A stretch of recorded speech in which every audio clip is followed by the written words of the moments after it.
तो पहला जो क्वेश्चन है इसका इंपॉर्टेंट क्वेश्चन है, दी गई संख्याओं में से अभाज्य संख्या क्या है। मतलब कुछ संख्याएं दी गई हैं तो इसमें अभाज्य संख्या बतानी है।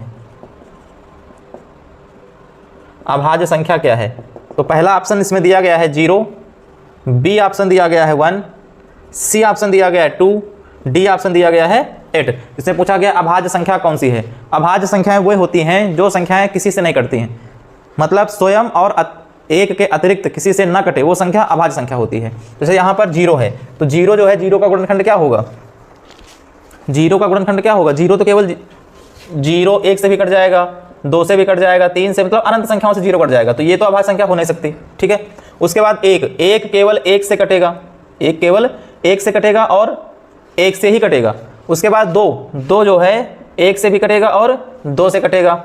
8 जो है 8 1 से कटेगा, 2 से कटेगा, 4 से कटेगा, 8 से कटेगा। तो इसमें 2 जो है 2 जो है वो 1 से कटेगा और स्वयं से कटेगा, तो वह संख्या जो 1 और स्वयं से कटती है वो अभाज्य संख्या कहलाती है। मतलब जिस संख्या के 2 गुणनखंड होते हैं, 2 गुणनखंड होते हैं, मतलब जैसे इसमें 1 और 2 हो गए ना, तो ये संख्या अभाज्य संख्या है। 1 में केवल 1 ही गुणनखंड होता है, इसलिए ये अभाज्य में ना आता है ना ही भाज्य में आता है। ठीक है, तो इसका आंसर क्या हो जाएगा 2, मतलब सी ऑप्शन सही है।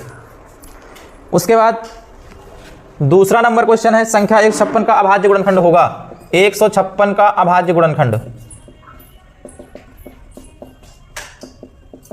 156 का अभाज्य गुणनखंड बताना है। ऑप्शन दिया है, पहला है 2 गुणे 3 गुणे 13, 2 गुणे 3 गुणे 13।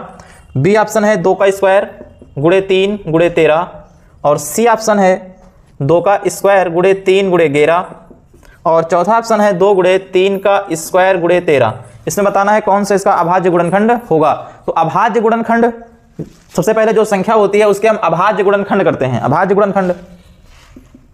गुणनखंड होता है अगर हम किसी संख्या के गुणनखंड करें और उसको केवल अभाज्य संख्याओं से ही काटें तो वो अभाज्य गुणनखंड कहलाता है।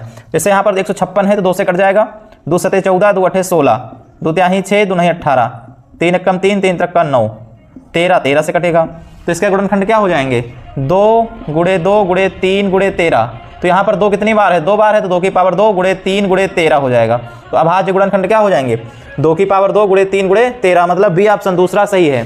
ठीक है, बच्चे क्या करते हैं, पेपर में तुक्का लगाते हैं। तुक्का नहीं लगाया जाता है, तुक्का लगाने से संभावना गलत होने की ज़्यादा होती है। ठीक है, अगर बच्चे को आता है तो बच्चे को सॉल्व करके ही टिक करना चाहिए। ठीक है, तो सॉल्व करना बहुत जरूरी होता है क्वेश्चन, बिना सॉल्व किए तुक्का लगाओगे तो गलत ही हो सकता है। तो अच्छे बच्चों के लिए बहुत जरूरी है कि क्वेश्चन को सॉल्व करें, उसके बाद ही आंसर टिक करें। ठीक है, उसके बाद तीसरा क्वेश्चन है, संख्या 140 का अभाज्य गुणनखंड। 140 का अभाज्य गुणनखंड क्या है।